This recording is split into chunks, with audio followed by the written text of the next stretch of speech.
We are live on the internet. There it is, folks. Welcome back to the Lateral Show, a sideways look at football. This is the Lateral Show. Here's the video that opens the show.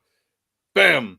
Wow, look at that. Look at that. It's such a beautiful visual. There's so many thoughts and emotions being evoked with that. Welcome back to the Lateral Show, a sideways look at football. I am your host, Herms, on Twitter at HermsNFL, and the NFL draft already happened. So, what better thing to do than talk about something from a week ago? That's right, folks. We're going to react to the 2023 NFL draft a week after it happened, but I'm not going to do it by myself. I've got two friendos joining me from over there at Football Absurdity, right there on the screen to my left or right, whatever. It's whatever. His name is that boy Jeff Krisko, and he is good at the stuff that he does. What's up? We're doing the fusion dance. Let's go. All right. Well, I introduced you. What's up? What's going on? Sorry, I was doing the fusion dance.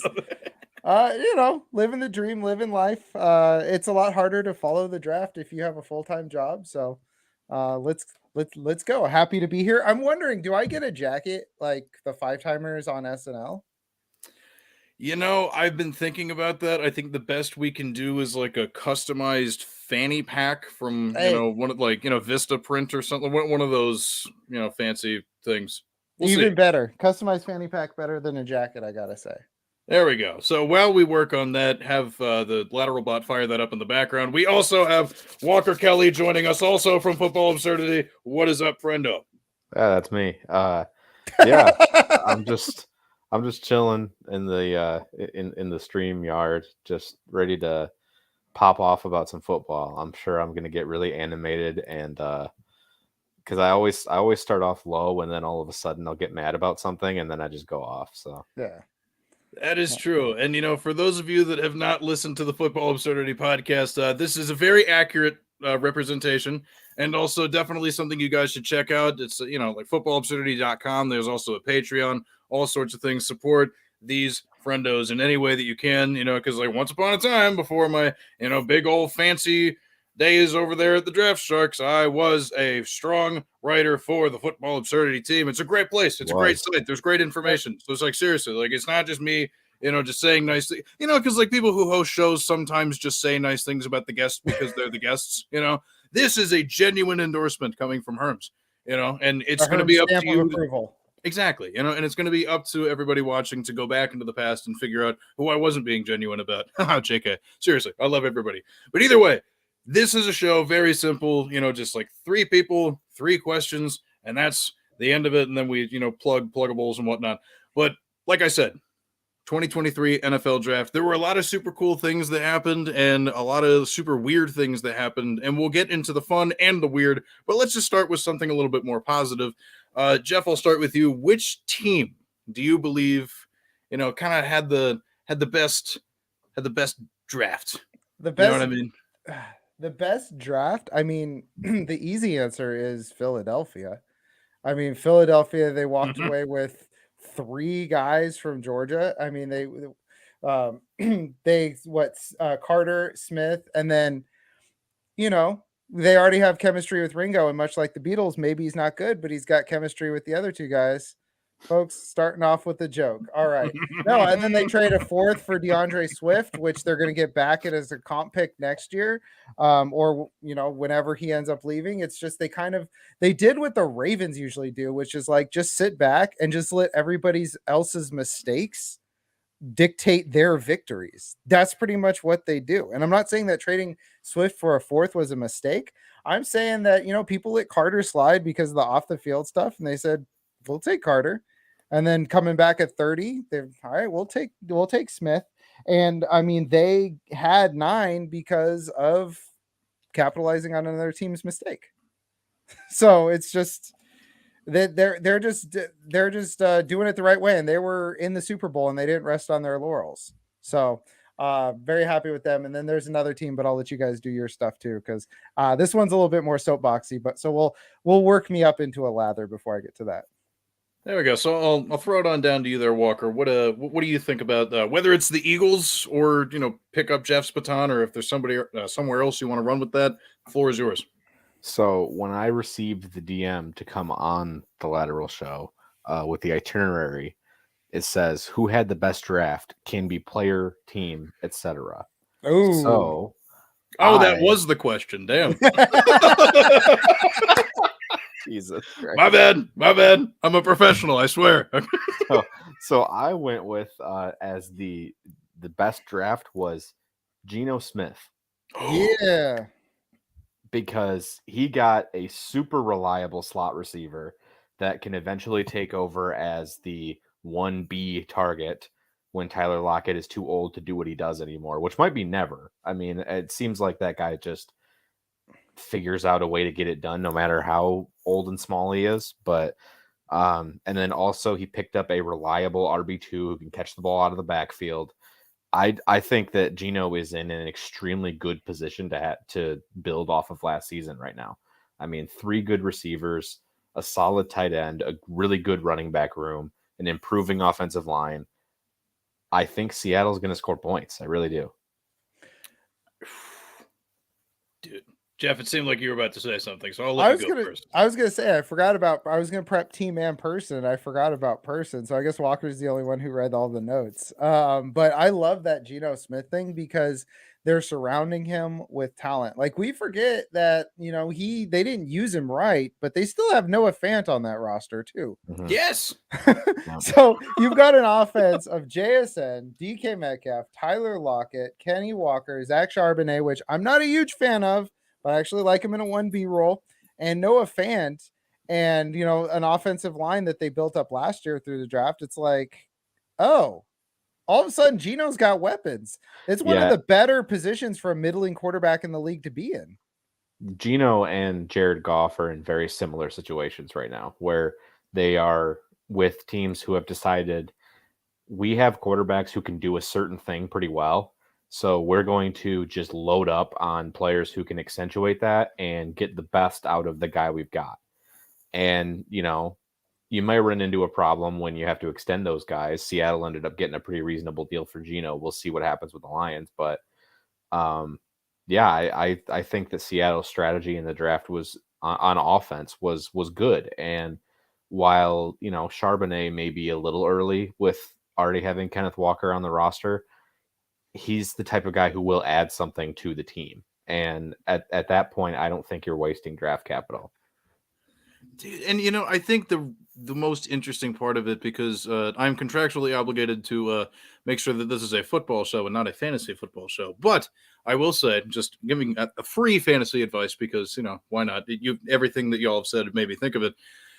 The people worried about Jackson Smith and Jigba like being effective year one and like, oh, there's so much in front of him and blah blah blah. It goes back to something that you said earlier, Walker. Like, Tyler Lockett's not getting any younger. Like, he is definitely getting up there. But then people also forget that deal that DK Metcalf signed. If for any reason, like the team falls apart or whatever, there's an out after the 2024 season where he could break free and sign somewhere else and just bail and do whatever he wants.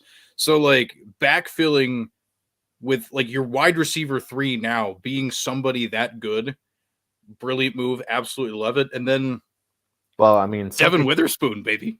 Yeah, I mean, some people like Herms' boy, the Witherspoon. Yeah, Herms' boy. I didn't want the Lions to take him, which I like him as a player. I certainly do. I had him as my CB2 in the draft, but what I was going to say is that some people say they like starbursts, but that JSN pick was really for now and later. Hey yo. Let's go. There we go, dude. Walker from 3. Yes. Thank you. I am the lateral comedian of the week. That's what it's all about. If it's good enough to get the kazoo on the show, something's gone right. That is definitely where it's at. Also, just want a quick shout out.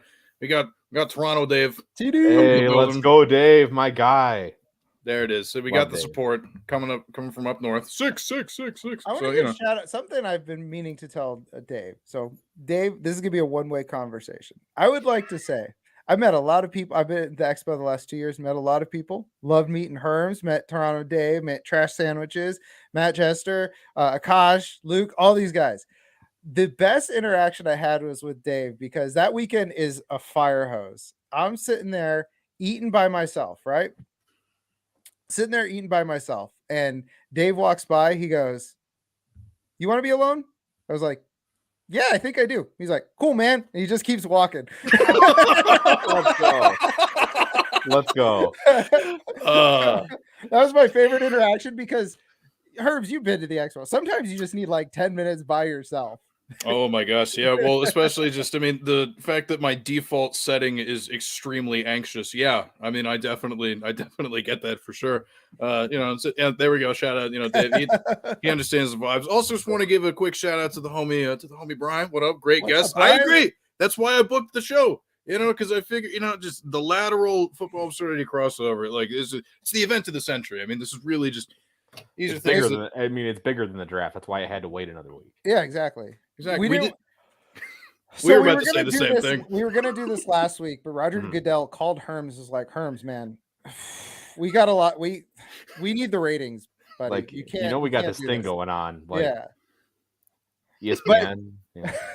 But I like Herms. That was very Pulp Fiction vibes, like where he's like, "I know it's good coffee. I bought it. I made it. It's like I know they're good guests. I booked them. I wanted them on the show." Very Pulp Fiction vibes there. Can we go back to another team though that I think they had a good draft? Yeah. And they gave up too much value to move back up to 3 nonsense. Look, the Texans have not had an identity for a couple years. Oh, what's up, Jay? I'm not playing the show. I will be as soon as this is done.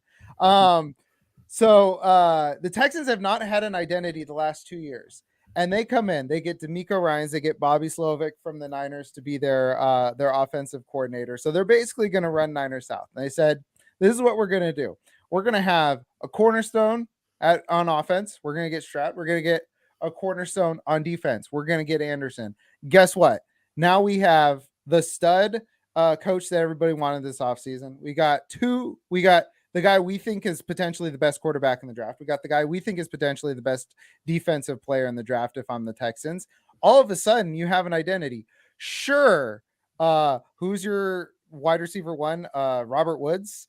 Or wide receiver 1, Iowa State Cyclone legend Xavier Hutchinson. That's right. I think was that in your circle or on your alt where Walker was like messing around and thinking that Hutchinson might be the best. I said is like crazy how Xavier Hutchinson is the best receiver on the Texans already. Yeah, but now they all of a sudden have a core and they have an identity. Like, you're not going to go from the Houston Texans, who they've been with completely aimless as soon as the whole Deshaun Watson thing started. I mean, they didn't have an identity. And then you're not going to turn that around overnight. So you might as well get 2 core players on rookie contracts. I mean, sure, they're the number 2 and number 3 pick, but these are premium positions that are paying quarterbacks. I mean, Lamar Jackson just got $800 million a year. And, edge players are getting up to 30 million a year. You'll have these 2 guys on rookie deals. You'll have an identity. You can build from here. Did they overpay? Sure. Did they make a splash? Absolutely. Is the AFC South a mess? Except for the Jags? Yes. So it's a possibility for them to turn something around here and make an identity. And I think well, first, that was going to be my answer, so I'm glad you brought it up. And then also another comment from the chat, which makes my hosting job so much easier, because this is another thing that I was about to bring up. So shout out Jay, the homie. He's with you, but honest question. What if the pick turns into Caleb Williams or Marvin Harrison Jr.? Does it change your opinion? Because this is something that a lot of people, posited and threw out there. Like, do we, we being the Texans, do we pass on quarterback, assuming that we're going to be bad, and then just take Caleb Williams later and do something else and blah, blah, blah? Like, that is a pretty common debate. So we'll all answer this. He asked Jeff specifically, but we're all going to answer this because I want to know where we're all at. I mean, the future is not promised. I mean, do we all forget that Teddy Bridgewater's knee just came off of the rest of his leg? Like, the future is not promised. Like, I understand wanting to wait around for Caleb Williams and wanting to wait around for Marvin Harrison. But a year ago, that question could have been, what if it's Kayshon Boutte, who went in like he was a top 3 wide receiver going last year, going into this draft, and he just completely fell off the face of the earth. And so, and also a couple of years ago, somebody said, would you rather have I forget who it was. It was like Kirk Cousins or Spencer Rattler. I was like, well, Kirk Cousins is in the NFL. And what's happened to Spencer Rattler since then? Right. I mean, it's the same thing with, when Quinn Ewers was a freshman, it's, which I still think Ewers is going to be good, but that's beside the point. But yeah, I mean, I agree. I think where I come down on it is I think Stroud is good enough to take now and not worry about the future. I don't think he's an elite prospect, but I think he's a very good prospect. I mean, I've said, and a lot of other people have said, it seems like the best comparison is Jared Goff with a 4.6 40. So yeah, he's a guy who's going to run your offense well. He's going to make the throws he needs to make. He's probably not going to drag you kicking and screaming to the playoffs, but if you build a good foundation around him, you can win 12 games and go to the Super Bowl. That's facts. Can't really argue that, and to kind of piggyback off of, something that you're both kind of getting at is that if a good option's there, you just do it. But if a good option isn't there, then maybe you consider doing something else. But like something that I've seen a lot of people bring up, related to this is, oh man, the Commanders are screwed because they took Chase Young at 2 that year. What if they had taken Justin Herbert or Tua? What's the matter with them? Blah, blah, blah. It's like, well, I remember a lot of people at the time being like, Justin Herbert's no good, blah, blah. It was a flawed prospect. Really only had that 1 year. What are we going to do? And then Tua also coming off of a major hip injury. So even like as fun as the hypothetical is, like we're only going to know the answer in hindsight anyway. So like that's what it makes this so difficult to like. But it also goes back to the thing that, Jeffy was saying about like at least they're defining an identity. Like there have only been brief windows in their entire franchise history where they've had an identity of any kind. Like the very brief amount of time that like, Deshaun Watson was very good before he ended up just being the worst. And then before that with like, I don't know, Matt Schaub and Andre Johnson, like those were fun years. Well, JJ Watt. Yeah. Oh yeah, yeah. Well, that's okay. Here's the thing: we all named guys that overlapped, like what, 7 years ago. Owen Daniels too. I mean, they had a good offense. Shout out. That was their last like the well-defined thing before Deshaun Watson, and that wasn't an identity. It was just, oh my God, Deshaun Watson is an incredibly good football player. That was their identity. Pretty much, yeah. I mean, they won one playoff game in 3 years with Watson. So yeah, they just didn't do a very good job of building a foundation. They relied on their top end talent to carry them and paper over their flaws. And that eventually gets exposed when you have to play good team after good team after good team when you get into the playoffs. Yeah. Like, for example, the Niners got exposed. They only had 3 quarterbacks on their roster. Yeah. I mean, it's clearly not enough. I mean, I don't understand why they were only carrying 3. Everybody knows you spend 5 of your 53 roster spots on quarterbacks. Yeah, it's ridiculous. Yeah, common football fact for sure. But, Jay, I hope that answered the question because I think it was a pretty thorough answer from, the two of them, and then I gave a decent answer. I wouldn't say thorough for what I said, but at least halfway decent. And then also shout out Craig tuning in. What is up, Craig? What's up, buddy? Can I add one thing to that question too? Sure. There's one thing that I think GMs have to be very cognizant of, and it's not becoming Danny Ainge. That's basketball metaphor, but if only they had Sam Darnold at QB4. Hey, that team's taking down the title. But it's very important to not become Danny Ainge, because Danny Ainge had all these assets that he just like refused to cash in. If he cashed them in, he could have won a title. And the Celtics are a very, very good football team. They're basketball team. They're annual contenders, but they haven't gotten over the hump recently. So it's one of those things where it's kind of like there's a lot of critique about Danny Ainge, like worrying about assets rather than winning games. And if you're too worried about, well, I can't use this pick now on this player because this player in the future might be a better player, then you're just like, you're playing a sim game instead of trying to win a football game. Yeah, I mean, people weren't saying like that the Pistons shouldn't take Cade Cunningham because like Victor Wembanyama was coming in 2 years. Yeah, You know, exactly. and now the Pistons, Cunningham gets hurt. The Pistons are bad again. We have the best odds to get the number 1 pick. We could get Wembanyama anyway. So, Yeah. I mean, I feel like you take if the opportunity for a franchise quarterback and a franchise edge rusher has presented itself to you, and you feel that this is the time to strike on that, then go for it. Of course they overpaid, and of course this pick could turn into somebody fantastic. I think both Caleb Williams and Marvin Harrison Jr. will be very, very good professional players. I honestly, I think I'm more confident in Harrison, but you can't, you're right. Like Herm said, you can't live like that, especially in the NFL. The NFL is a now league. Mm-hmm. And I think there's a lesson to be learned in there for real life football, the topic of this show, and also for those of you who know us from our fantasy stuff as well. To shout at the dynasty people out there. Sometimes those rookie picks that you acquire aren't exactly. I mean, they're worth their weight in gold if you use them properly. But sometimes you got to know. You got to know when to hold them, know when to fold them, know when to whatever the rest of the lyrics to the know when to scold them. Something like that. Yeah, just like you rookie picks, just got to yell at them sometimes to really motivate them to go higher. Yeah. I think that's typical. That's what I should have done with Jalen Naylor this past year. Yeah, really, man. It's my mistake. Yeah, just if you see any of us yelling at our phones in public, just know that's probably why. And it's completely normal. It's not weird. Find a new slant. Yeah. There we go.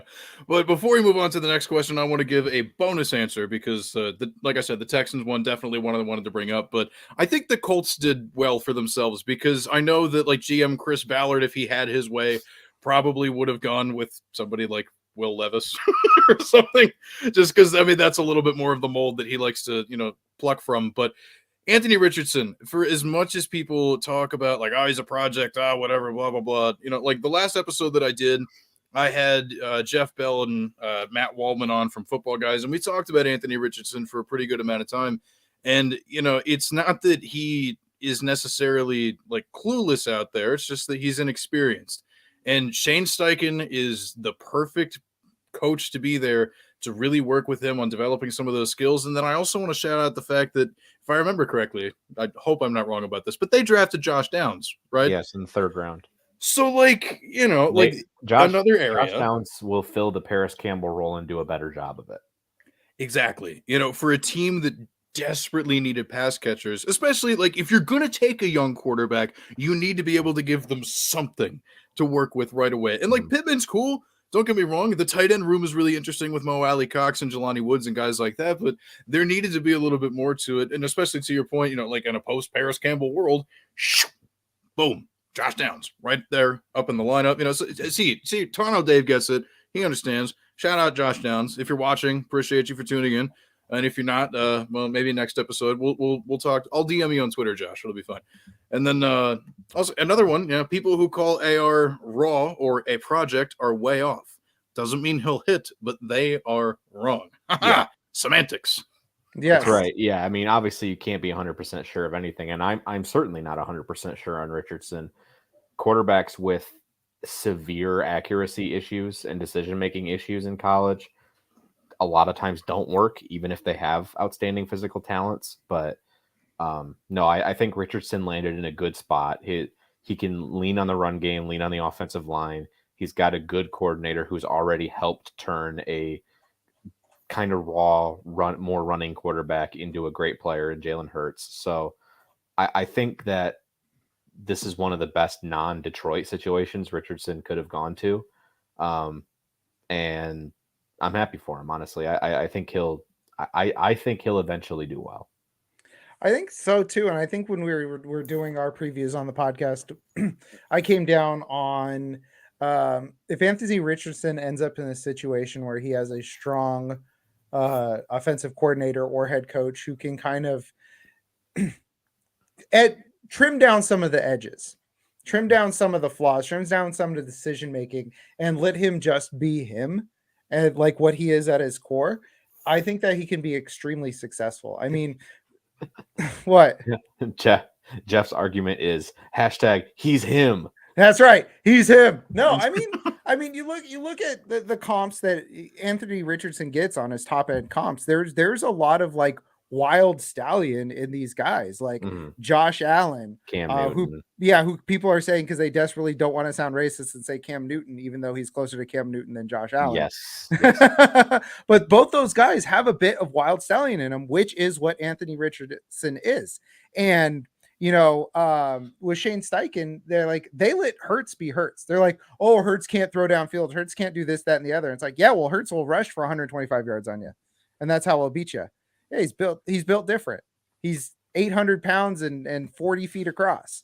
And he runs a 4.4. Yeah, and he runs a 4.4. So I think that Anthony Richardson is in a great spot, especially because it works for the Colts as well. Because first of all, lot of disrespect from my boy Alec Pierce here. First of all, nobody mentioned Alec Pierce. We were talking about his weapons. Oh, my bad. Alec Pierce is aggressively fine. He is my boy. And we joke all the time. We say, hey, the Colts love it. Who's the 18th best quarterback in the league? That's who the Colts are going to go get. Yeah. And at this point, they're like, all right, well, Anthony Richardson is going to be not Cam Newton, Josh Allen, or he's going to be like Vince Young. Yeah. So it's like he'll be either top 5 or outside the top 25. So they're putting their chips in. And if their offensive line bounces back, Jonathan Taylor, we didn't mention Jonathan Taylor as a weapon. Like Shane Steichen, he ended up I'll throw Evan Hull in there too. I mean, he will be able to fill the Nyheim Hines role in that offense. So he ended up in an incredible situation for him. I think the best. Yeah. He's a guy that, 4th round dynasty rookie pick. Why not? Shout out, Mike, our co-host on the podcast, Colts fan. Yes. So shout out, Mike. Colts did pretty well. Yeah, that they did, and I feel like we listed a bunch of teams that did very well. There are definitely a few more that we'll get to toward the end of the program because some of the teams that did really well. We're not going to get to in the first question. Go Steelers! Anyway, so moving on to the second question because I'm really good at segues, guys. This is one of my better skills. Which trade or draft pick still has you scratching your head? Because for as much as we just went through and talked about cool stuff, like weird stuff happens in the draft all the time. Absolutely. And, I have one in mind, but I'm going to roll the dice and see if my answer gets taken in this go around. But Walker, we will start with you this time. Just like what move had you sitting there thinking, what's going on, Chief? What are you thinking? So I have two. What's up, bub?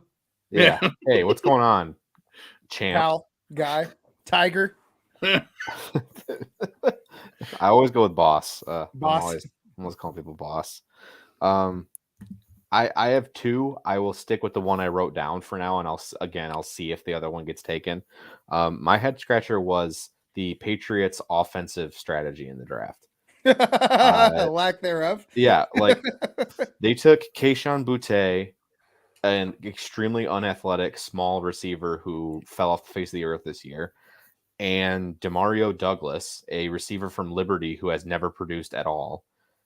And that's it. They didn't take any running backs, even though James Robinson is their backup, and there's no telling whether he'll be able to play a full season anymore. He's also lost a lot of his explosiveness. Now, I don't want to besmirch the name of Pierre Strong, who is a solid player and could be that number 2 running back, but they didn't draft any developmental tight end when they've got Mike Gesicki on a 1-year deal and then Hunter Henry. Right. They didn't look at quarterback, even though Bill Belichick clearly despises Mac Jones and would like to kick him off the face of the earth. I don't really see what they're doing. They lost Jacoby Myers. They replaced him with Juju Smith-Schuster, parentheses, Jacoby Myers 2.0. And that's it. That they're just being like, well, we're just going to make the whole offense out of Ramondre Stevenson and see if that's good enough. It's puzzling to say the least. And, before I hand it over to Jeff, this is a great opportunity for me to hop on. This is a soapbox I like to hop on and, shout at people from. I spent a really long time being like, it's not Brady who's good, it's Belichick. Guys, what are you talking about? Well, I just assigned the credit to what made more sense. Like, it's the coach. He learned from Bill Parcells. He mastered the blah blah blah. Like, of course, it's Belichick's the genius. But then I was just smacked in the face and proven wrong by everything that happened after Tom Brady went down to Tampa Bay, and just watching what New England has devolved into. And, like, not to say that, like, Bill Belichick, of course, Hall of Fame coach, definitely one of the best to ever do it. Like, that's not the point that I'm getting at. But it's just weird to see this man just kind of slowly, like, not completely drive off a cliff, because there were some seasons where they were okay. And I think they've been very good on the defensive side of the ball at certain points in time. You know, I think the COVID season, they had, you know, a few people opt out that were really key members of the defense. But, like, just it's been puzzling to see what's happened with the offense. And I was hoping that bringing somebody like Bill O'Brien back into the fold, and crucially, you know, not trusting a non-offensive coordinator to run the offense, would, you know, turn things around a little bit, which we still have time to see. Obviously, the season hasn't happened yet. They could obviously be very good. But to your point, like, you would hope that would start with supplementing a little bit around the quarterback that maybe you don't love, but hey, he's the guy that's there. Or even if, I don't know, maybe they like Bailey Zappi or something, but I digress. It's just weird to see a man with, like, such glow and shine around him from a legacy standpoint just continue to just further and further trail Yeah, I off. mean, I just don't understand why the Patriots weren't in on some of the players that got drafted around where their picks were. I mean, why weren't they in on Zay Flowers? Why weren't they in on Marvin Mims? Why weren't they in on Josh Downs? You know, they could have gotten any of these guys pretty easily, and they just declined to do so. They're like, no, we're good with Devontae Parker and Kendrick Bourne and Tyquan Thornton. Yeah. You shouldn't be, though. Honestly, and it's my understanding, like, I think they met with Zay Flowers like 4 different times, like privately at the combine. I think he went to BC. it was right there in your backyard. Come on, I don't know, Jeff. Why don't you just pick up the baton, see where you want to run with it? What are your thoughts on how that went? Well, it's not so much like what that they didn't spend on offense, which, by the way, if Bill Belichick does in fact hate Mac Jones, the easiest way to get him out of town is to sabotage him. Give him zero weapons. True. Let him do that. I don't think Bill Belichick is that conniving. By the way, we give Bill Belichick way more credit. You mentioned that COVID season. A lot of people are going, did Bill Belichick have everybody opt out so that he could get a high draft? No, everybody just opted out. Like, we give Bill Belichick too much credit. But what he did do was he spent his first 3 picks on defense, and then a center, and then a kicker, which, hey, sometimes you take a kicker around pick 100. Let's not blow up anybody's spot here, okay? Shout out Linda. Shout out. But he's looking around. He's going, all right, so let me look to the north. I got to deal with Aaron Rodgers now. I got to deal with Josh Allen. Let me look to the south. I got to deal with Tyreek Hill. I got to deal with the wonderkin. Why am I blanking on his name? The 49ers offensive coordinator. McDaniel, thank you. Yeah, I got to deal with him. This division's all going all offense.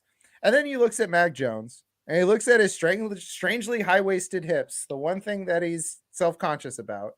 And he goes, am I really going to put Mac Jones toe-to-toe with Josh Allen? Am I really going to win a shootout in this division? Or do I need to double down on this defense? The thing that I am good at, the thing that I am great at.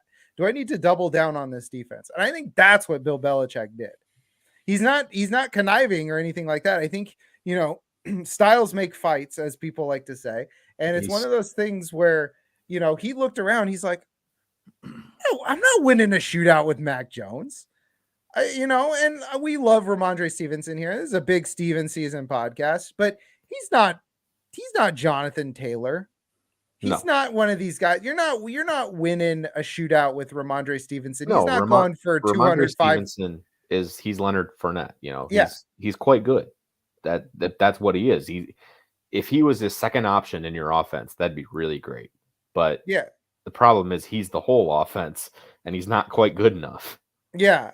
So it's one of those things where I think he's just like, you know what, man, you got to focus somewhere. And I'm not going to put, like, say, for example, like, think about, we've all played an RPG, right? and Oh, you yeah. get your little skill point things, and you go, man, I just don't know what to do. I got 10 of them in 5 slots, so I'm at 2 here, 2 here, 2 here, 2 here, 2 here. Well, you get a guy that's just like, all right, and then you go, you know what? Let me start this over. I'm going to put 10 in defense, and I'm just going to tank through everything. Yeah. So he could have gotten like, like you guys were mentioning Downs. Like, is Downs? I mean, he's very good. Is he going to make this offense into one that can go toe to toe with No. the Bills? No, And and that's a fair point. Yeah. That's definitely a different way to look at it. I would have liked for them to try to get a game-breaking option on offense because they don't Sure. have one.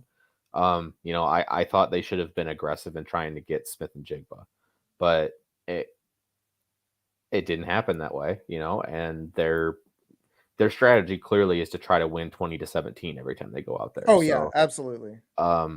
And with Belichick at the helm, they'll probably win like 8 or 9 games doing that, but this is not a team that we need to be concerned with for this season, and I think that they would have been scarier had they added something on offense. I'm with that logic, and also once again, shout out Brian pointing out the, not a great draft maybe, but they get a bump just because a ham sandwich is a better OC than Matt Patricia. So Matt Patricia, special defensive assistant in Philadelphia now. So when the Eagles don't make it back to the Super Bowl, remember that. Mark that down. The curse of Matt Patricia.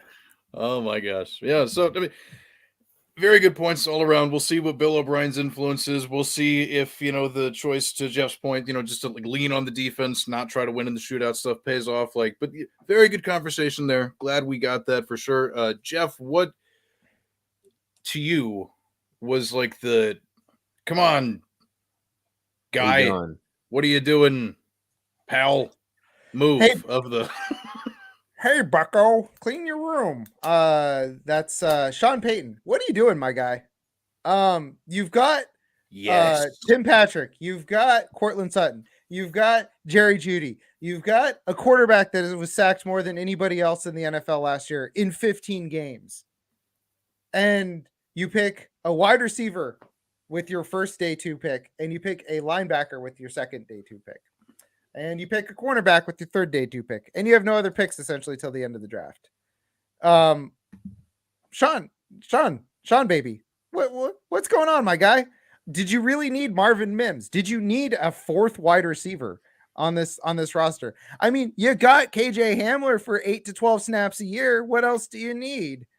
I mean, I didn't understand what the plan was there, because, I mean, not only they did essentially nothing on defense. I mean, they didn't have a lot of picks to work with.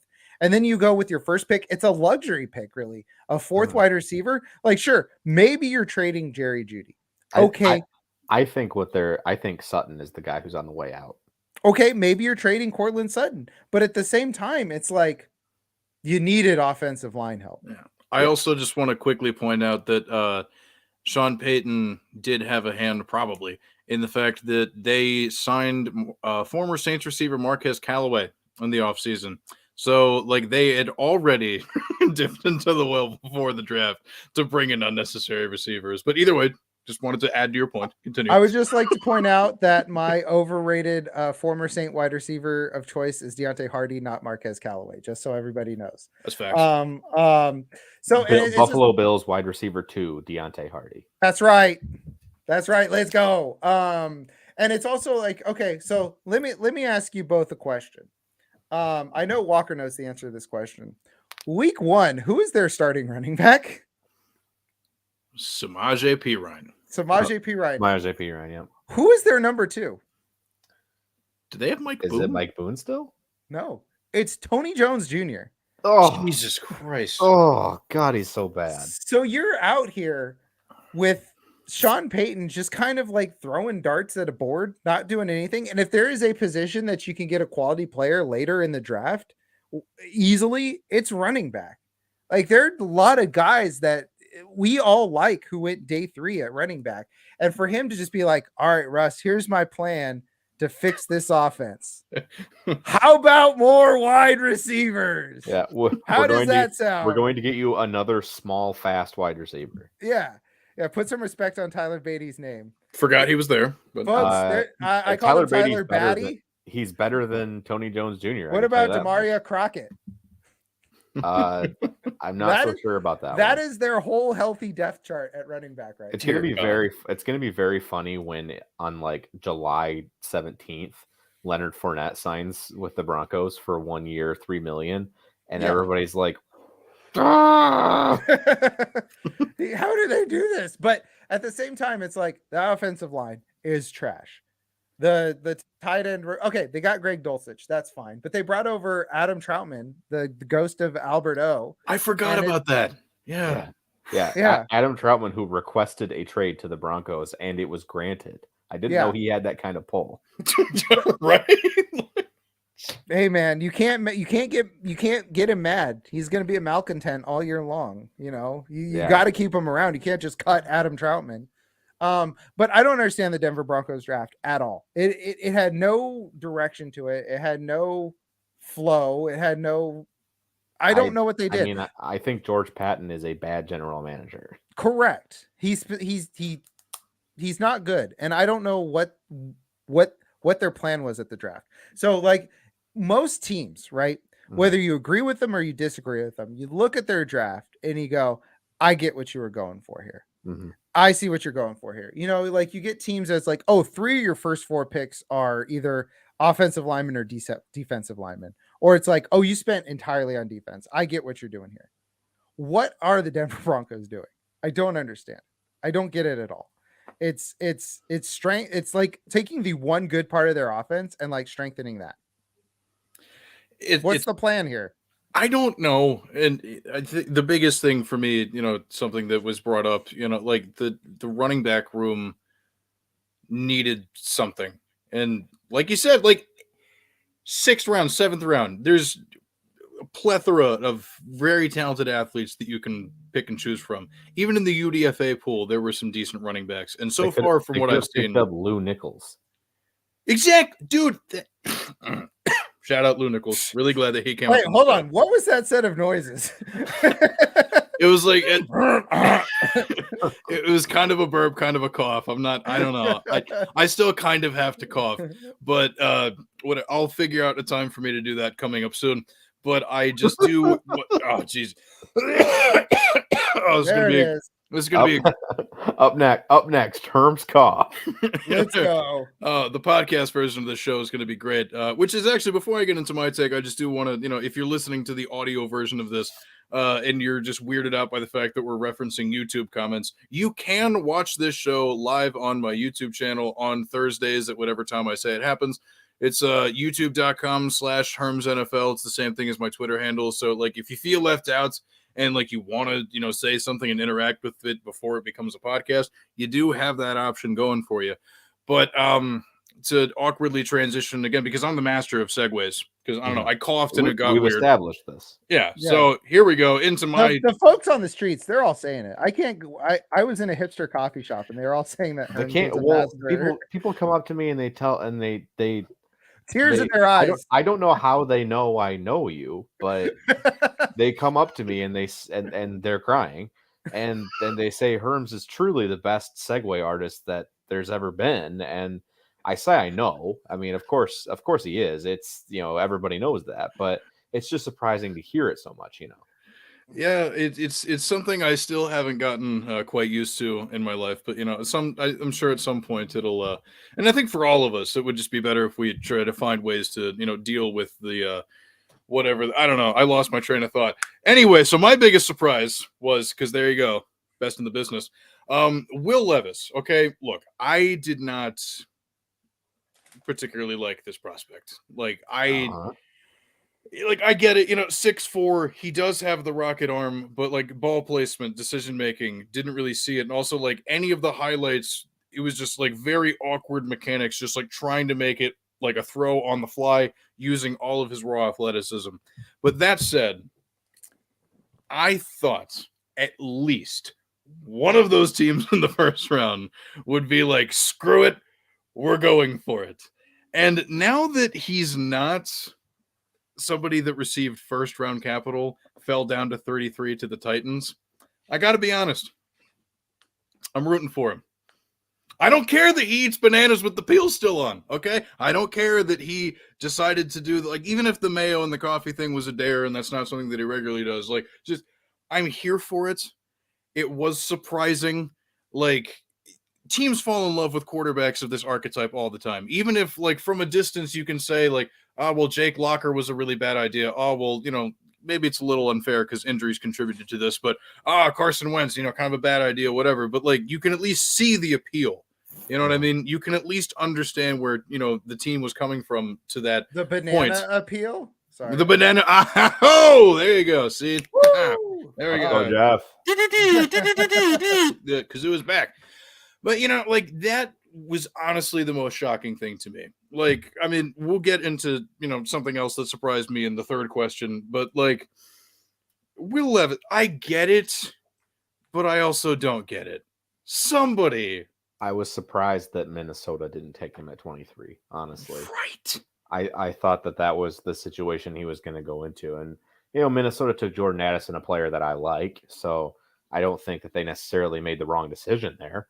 I just thought that it was the right landing spot because he could learn behind Cousins, learn how to be a better decision maker as a quarterback.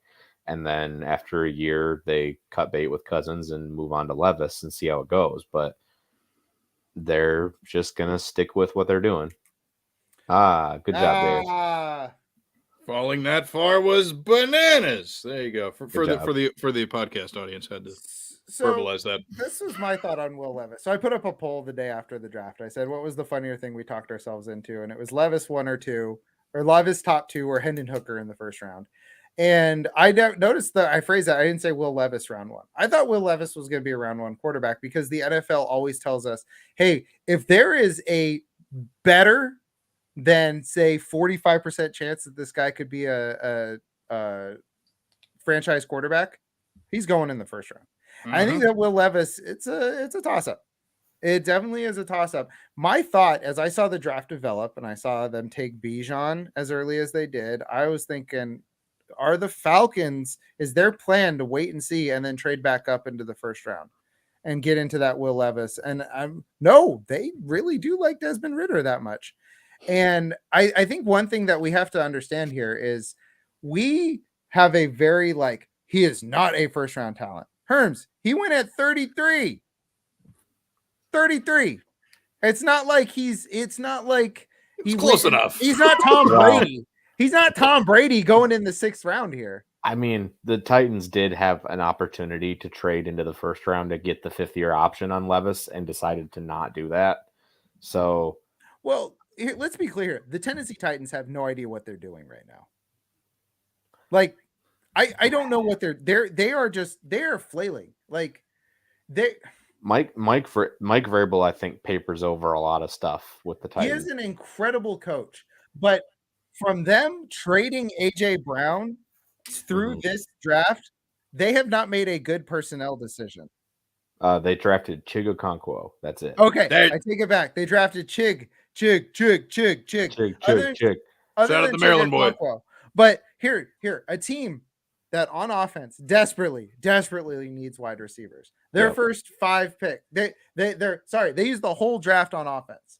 Tackle, quarterback, running back, tight end, tackle. Finally, pick 228. They take Colton Dowell. Yeah, out of UT Martin. Like, let's be clear. The Titans don't know what they're doing. If they were a smart team, think about, they would have given up. Oh no, they couldn't have gotten Josh Weil to move up 3 picks to get into the first round to get that 5th-year option. But instead, they're nope. We're gonna take Will Levis 2 picks into round 2. I mean, they could have just sat at 11 and taken Smith and Jigba. They really could have. At 2. and nobody would have batted an eye. Everybody would have been like, yeah, that makes sense. That's what I kept doing when we were doing our mock drafts, our wide receiver destinations. I'm like, well, I can't see how a wide receiver gets past Tennessee. Yeah, because it was just obvious. But yeah, no, apparently they're just like gonna not throw the ball. Yeah, They're going to throw it to Chig. Chig's going to get 150 targets this year. Let's go. They really love. I really Racing hate. McMahon. I really hate to be I really hate to be the Chig denier because I like a Conquo. They hate Chig, but I don't think he's going to get 150 targets. Damn it! So I would just like to point out right now that the Tennessee Titans depth chart on Our Lads: Treylon Burke, Nick Westbrook-Akina, Kyle Phillips, Racey McMath, Colton McDowell, and Chris Moore. That's so bad. I feel okay about 1.5 of them. Yeah, Who is the half? Nick Westbrook-Akina is a good wide receiver 4. Like he's Yeah. Josh Reynolds. I also think Kyle Phillips has some chops as a slot guy. I mean, he's not bad. Okay, so half Nick Westbrook-Akina, half Treylon Burks, half Kyle Phillips. Those are all half a good football player. Yeah, I mean, Treylon Burks is going to have the most inefficient 32% target share season you've ever seen in your life. It's just going to be Burks is going to have like 140 targets and 68 catches. Yeah. There is do you guys remember was it hold on one sec. Let me double check this. Please hold. I gotta double check something. While you do that, I'll go ahead and just sprinkle something in. I liked Tyjae Spears a lot as a running back prospect. So I mean, for those who don't know my day job over there at DraftSharks.com, did the whole rookie profile thing. I did like the running back ones, did the film, did the whatever, blah blah blah blah blah. And I didn't really like. I know that the Titans use like kind of like a mixed run concept. Like they don't do like full gap or full zone or whatever, blah blah blah. But like I still kind of figured that somebody with a little bit of a bigger frame would be more ideal for what they're trying to do. Sure. And like it's just odd to know that even if they do move on from Derrick Henry after this season, like I can't envision a world in which Spears really truly becomes like the RB1, like the bell cow type. It was weird.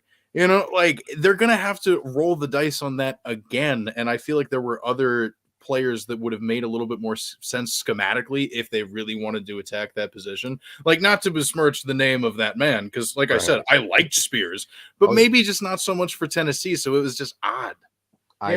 They don't Spears in Tennessee. That it's not a stylistic match. You're thinking you need like a big beefy boy, like when Derrick Henry went down. Was it Foreman? Foreman, yeah, who came through and did the same thing. Like we got the bigly boys and the wiggly boys. Yeah, exactly. He's a little more wiggly. He's very wiggly. He's not bigly. Like I comped him to skinny Frank Gore. Like that's how he ran. Like, but it's. I think they've wanted. That they've been fooling around with Dontrell Hilliard and Jeremy McNichols and Deion Lewis back when. I feel like they've been just looking for that one. That essentially backup to Henry, who brings a little bit more pass catching, brings a little bit more quickness, can handle 7 touches a game, and not be a huge part of the offense. And I just think that they found Spears to be the type of player that they wanted for that. So they just kind of. We're like, well, we'll take him here and we'll, just figure out that spot, I guess. Yeah. I don't think it's a real great usage of draft capital. I mean, not really. Taking a backup running back in the 3rd round is kind of silly, but I mean, that's what they decided to do. And as the homie Raj points out, the Hassan Haskins is still around. Maybe there's some potential there. I don't know. I do not agree with that. Hassan Haskins is not good. More like ass on Askins, folks. Hey, yeah. And then also, as Brian points out, it comes to the eternal struggle, the eternal battle that is the big beefy boys versus the small zoomy boys. Yes. Like that's, you have to pick a side, and I think they picked the wrong side for what they tried to do. As exemplified by the classic picture of Derrick Henry standing next to Deion Lewis. So it's apt that it's the Titans. But anyways, that point that I was going to make earlier about we were talking about Treylon Burks. Does anybody remember when Jeremy Curley had 115 targets? Yes. No. I do remember that. I remember it because it was for my San Francisco 49ers in 2016. They were one of the most putrid offenses I've ever seen. And so there's this whole like targets are earned. Yes, I agree. Targets are earned relative to the remainder of the team. And that's the Right. thing that we forget. And I think that's what's going to happen to Treylon Burks and Chigakonkwo this year. Not to the point that I'm like, oh, Chigakonkwo, top 6 tight end. Let's go. Because this offense is going to be weird and it's going to be bad. And but you do get these things where all of a sudden a player is getting a ton of targets. It's why I love Brandon Cooks, honestly. Yes. Because the Texans, who was their second wide receiver there? And it's the same sort of thing here with Treylon Burks, which, by the way, I just wanted to bring up the Jeremy Curley season. The thing I had to double check was their wide receiver 2 was Quentin Patton. That is a special teamer. That is a special teamer. Their third most targeted player that year, Garrett Selleck. Let's go. Michigan State, baby. All right. Garrett Selleck. Not even the best Selleck in the NFL at that time. True. A rare. That's fair. Like, The inferior Selleck. Come on. So, sorry to bring this to fantasy, but occasionally you get these That's fun, yeah. situations where a player does not particularly have shown the skills yet. He has the draft capital, but he hasn't shown the skills in the league yet for Treylon Burks to be a number 1. But like Walker said, he could have the most empty 32% target share you've ever seen. And that's the Jeremy Curley factor. It's what I always think about. Like he could, Chicken Burks, 75% target share. Let's go.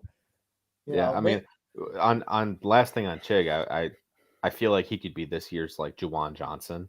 Yeah. A guy who just gets more work than we expected because everybody else just kind of fell apart around him and ends up as like tight end 9 as a result. Yeah. Wait. So peel back the curtain. I am in the middle of a mental health break from Football Absurdity because the grind got to me. But wait till I get back and I start saying Chigakonkwo is Delaney Walker over and over and over and over and over and over and over until Mike and Walker get so mad at me. I don't think so. But that's just me respecting Delaney Walker. That's fine. There we go. Well, I cannot wait for that to happen. That is going to be a very interesting just running bits. I'm very, very big fan of running bits. And not that helps to transition at all, but the last question, because it's always just fun to have fun.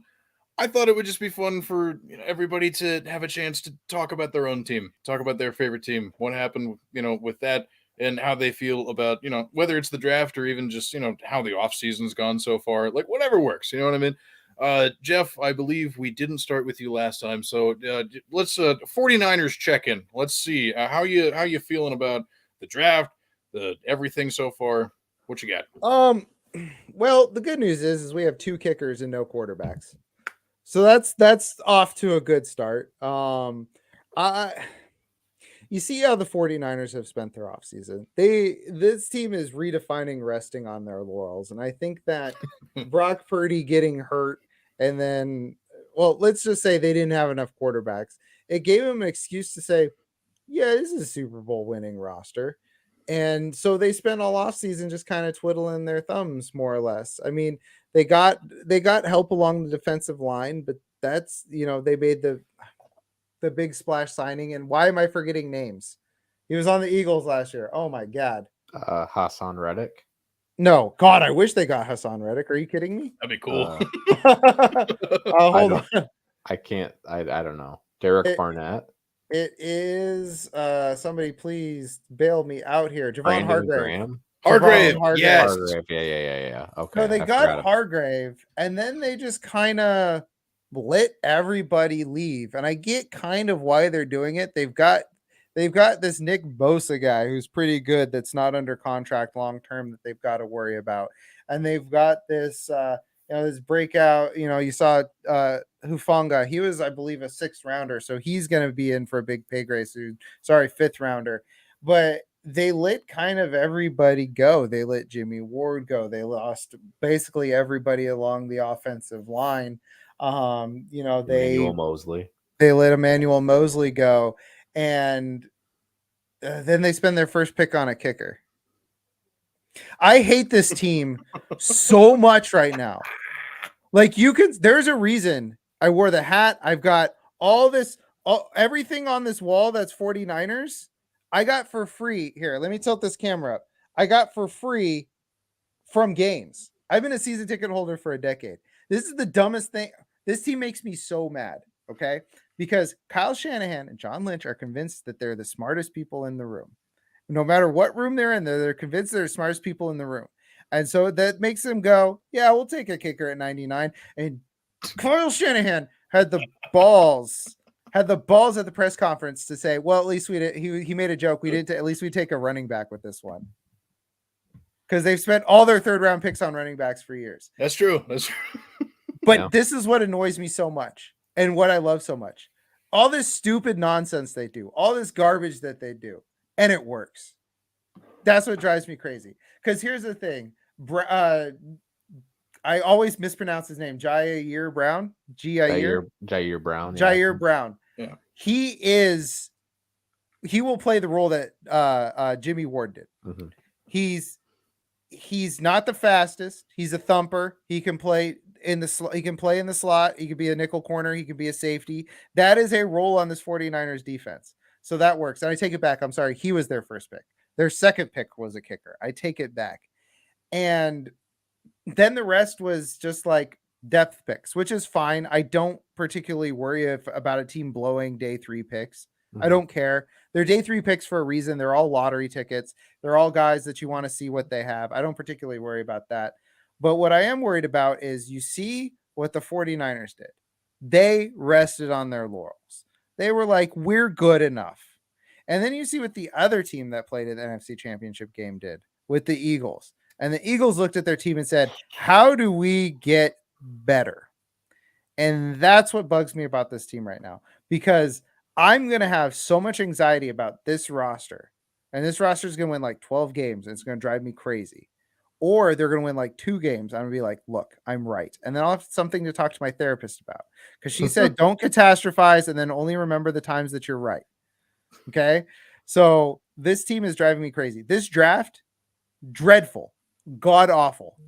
And it's because they drafted Christian McCaffrey with a lot of these picks. And they drafted Trey Lance with a lot of these picks. Which gets me into another thing. Stop telling the 49ers they have to trade Trey Lance. Stop it. Yeah, everybody's like, oh, maybe you could get a second round pick for him. Why would you do that? Why would you do that? Why wouldn't you give the guy a who chance? You spent 3 firsts on? I got you. To put 3 you spent 3 firsts on him. You're going to give him a game and a half before you abandoned him because Brock Purdy had a hot streak. People thought Jimmy Garoppolo was the next coming of Tom Brady in this offense when he first started playing on it. Stop saying the 49ers have to trade Trey Lance. It's driving me up a wall. I know. I know there weren't any trades of veterans except for DeAndre Swift this draft. And I know it made everybody upset. Everybody's got to calm down. I'm sorry. We got spoiled with the AJ Brown and the Marquise Brown trades. That doesn't happen. That doesn't happen. Okay. So that's my 49ers soapbox. Go Niners. There we go. So I hate them. Yeah, there you go. Definitely good to hear about that for sure. Glad that we were able to put you on your soapbox for that. Thank and also, you. I got to say, I need a nap. For sure.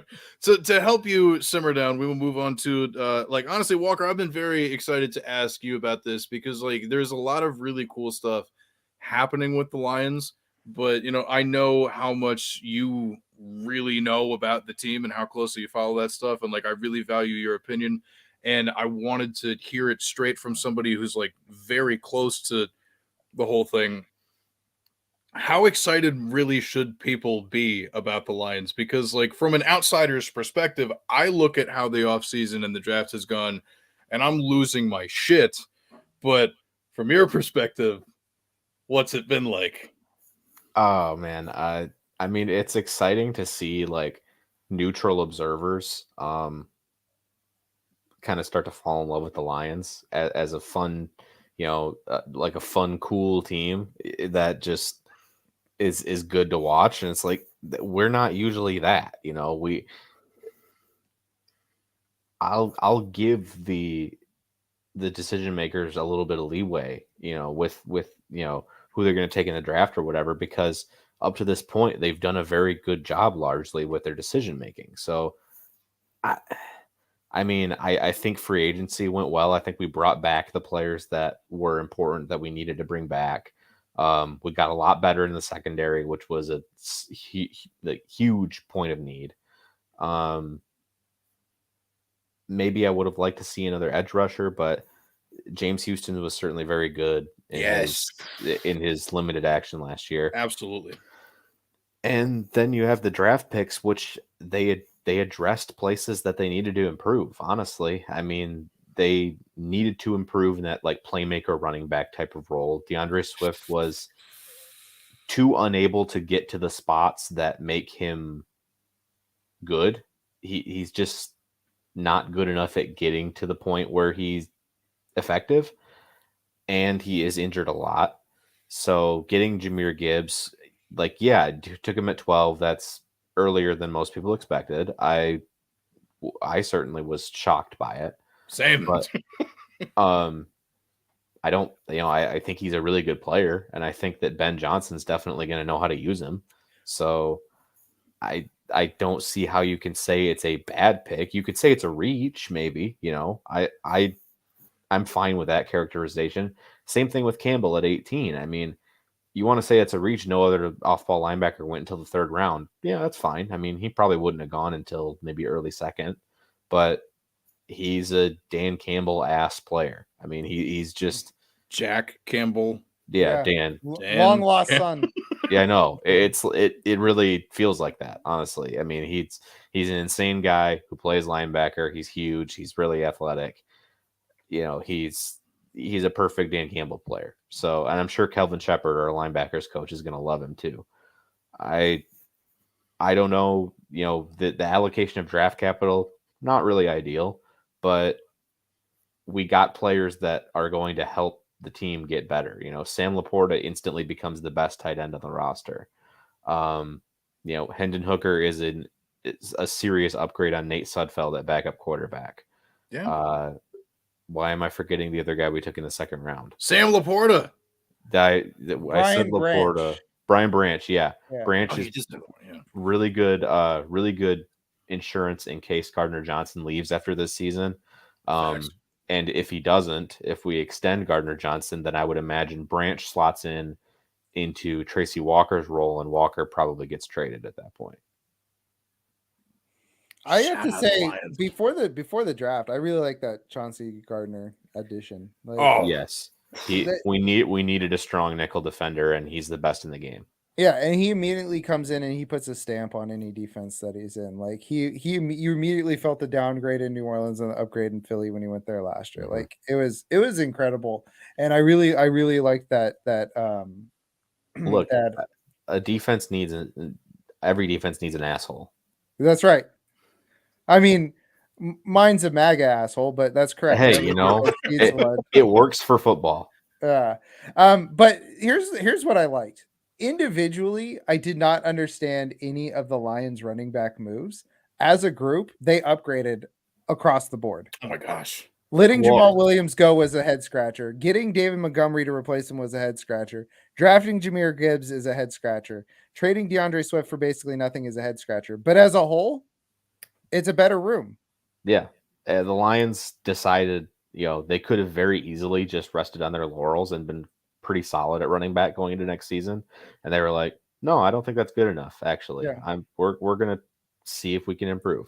Yeah, and doing it piece by piece by that, it speaks to a team that has faith from the ownership. Mm-hmm. They clearly have a plan, and that's something that the Lions haven't had in forever. So the fact that there's actually something the team's working toward, that's what makes me excited. I mean, I do believe the Lions should be the favorites to win the NFC North going into this season. Yes. I know they haven't in so long, but I do believe that. And I think they will. After that, I don't know. I can't necessarily predict them to win a playoff game because I've never seen them win a playoff game. But I think the Lions will make the playoffs this year. I really do.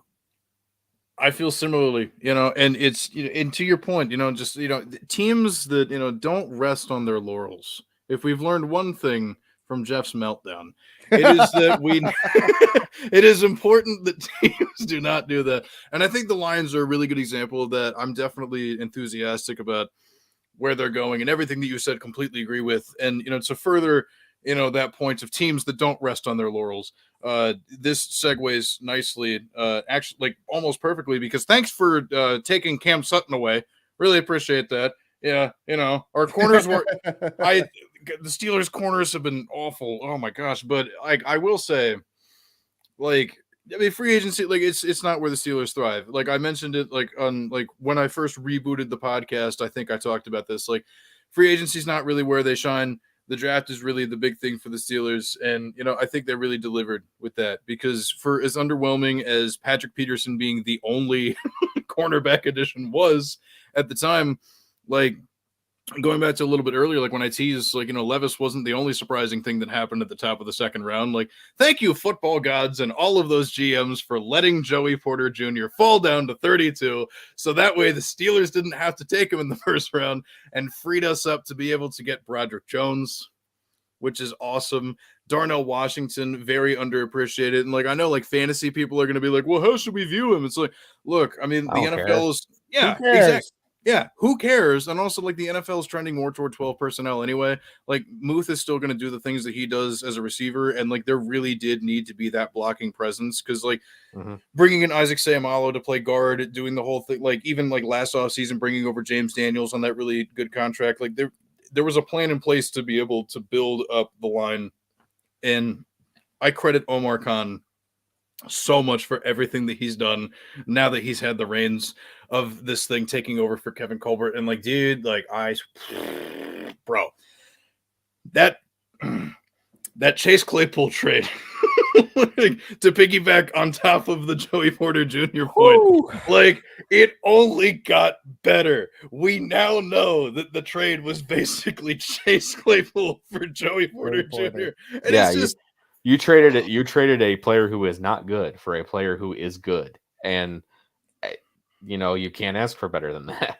Exactly. And also that Herbig, the linebacker that they drafted, like, one of the things that I was really concerned about, like, because I know he's not going to be like a huge contributor or whatever, but like when I looked at the linebacker core, especially like with some of the players they let go, like Devin Bush off the roster, all that stuff, it was basically just going to end up being like Watt, Cole Holcomb, like Landon Roberts that was there, and Alex Highsmith. But like the rotation, like, that was something that over the last couple seasons, the rotation of linebackers just wasn't there. The depth was awful. Herbig, that he replaces your Robert Spillane. Yeah. He's a more athletic, bigger guy. So I think he has a better chance to be a solid contributor. And that's honestly what I'm hoping for. And, like, to that end, like, they addressed everything that needed to be addressed, and it was just amazing. And they too did not rest on their laurels. Sorry, Jeff, but it's okay. It's okay. Omar Khan has my respect for the rest of time. Year one on the job, I trust this man implicitly forever. Like, I am dumbfounded, and like, I knew he'd do a good job. He was with the organization since like 2002, I think. I mean, like, he was the right guy for the job to elevate. But like, bro. I have to say that I am incredibly impressed with how quickly the Steelers just were like, oh, rebuild? Watch this. We were carrying Big Ben around those last few years. There's no rebuild necessary here. And I love this Darnell Washington thing, because the third round, fantasy heads are going to hate it. I'm sorry. People are going to be, how are we going to squeeze blood from a stone here? I'm sorry. He changed his Instagram handle to Darnell, the 6th offensive lineman, Washington. The man is 6'4", and he at 6'4", he runs a 4.6 40, and he's like, you know what? You want me to block? He's 6'7". Sorry, 6'7", 264. That's what, 6'7", 264. No, 6'4" would be a terrible offensive offensive lineman. 6'7", 264, and he runs a 4.64 at that size, and he's like, you want me to be the 6th lineman? Let's do it, baby. Let's do it. And I think that that's also going to create a level of creativity to the offense, because he's going to be an insanely versatile weapon. And it's not going to be consistent, but it's going to be something that helps Kenny Pickett. It's going to help the Steelers win games. And it's going to be at that size, they can have him beef up, and he can essentially be another offensive lineman who has the skills of a tight end. And that is going to be huge. We haven't seen that in the league since Penei Sewell. That's a joke. Hey, because he got one pass. But I mean, that is incredible. Like, you you don't get players based off of how their college team used them. You get players based off of how you want to use them. And Right. and this Darnell Washington pick is perfect because they said we want a guy who he's almost like a swing tackle tight end, if that makes sense. Yeah, pretty much. Yeah. You're getting.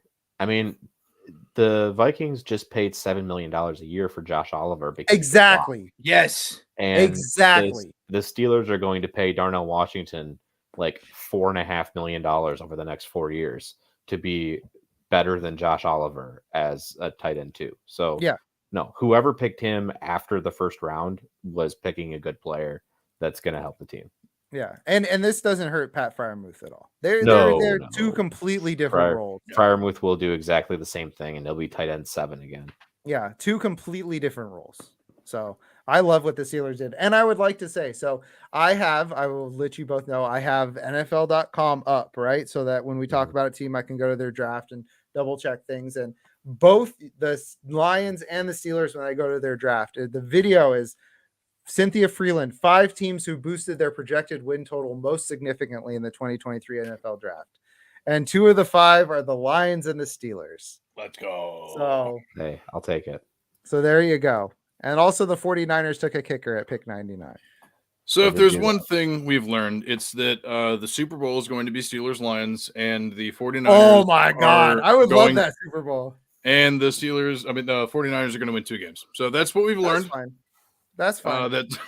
I would like to say, by the way, something. So for a long time, I said the Kings in the NBA, the Mariners in Major League Baseball, and the Lions in the NFL are all the same franchise.